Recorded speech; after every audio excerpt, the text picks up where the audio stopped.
Reims 9e reçoit Monaco 19e, 7 points séparent les deux formations. Le Stade de Reims s'est incliné à une seule reprise lors de ses 7 derniers matchs. L'ASM n'a plus gagné depuis 10 rencontres et Thierry Henry attend son premier succès depuis son arrivée sur le banc monégasque. Pour l'heure, le bilan du champion du monde sur le banc de l'ASM est d'une défaite à Strasbourg et un match nul arraché dans les dernières minutes face à Dijon lors de la dernière journée. Thierry Henry déplore toujours de nombreux absents comme Subasic, Aoulou, Radji est suspendu, Lopez, Jovetic et Sidibé toujours blessés. Les Monégasques n'arrivent pas à se montrer dangereux en début de match et vont se faire punir par les Rémois. À la 24e, ouverture du score de Mathieu Cafaro, lancé en profondeur par Rémi Houdin. Le deuxième but pour Mathieu Cafaro, parti à la limite du hors-jeu.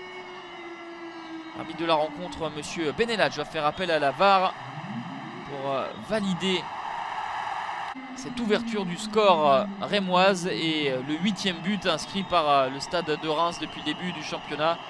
Les hommes de David Guillon ont l'attaque la moins prolifique du championnat avec l'en avant Guingamp, mais en tout cas ce but inscrit leur permet de mener à la pause face à des Monégasques très peu dangereux. Thierry Henry effectue 2 changements avec les entrées de Falcao et de Pelé.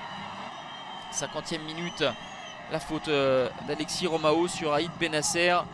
Martin va sortir et Fontaine va faire son apparition pour densifier la défense rémoise avec cet objectif donc de conserver ce petit but d'avance. Mais les Monégasques ne vont pas être excessivement dangereux. Pas énormément de travail pour Edouard Mendy dans cette deuxième période.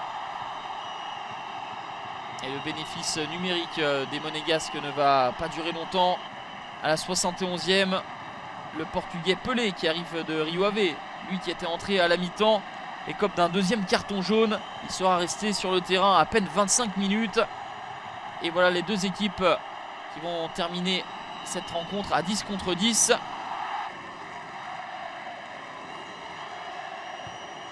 Monaco va essayer timidement de revenir au score. Ce ballon dans la surface de réparation, c'était fleuré par Radamel Falcao et belle intervention d'Edouard Mendy. C'était ici la plus nette opportunité de Monaco sur l'ensemble de cette rencontre. Reims qui possède l'une des meilleures défenses du championnat va tenir et va essayer de procéder en contre pour marquer le but du break. Boulaye Dia va perdre son duel face à Diego Benaglio.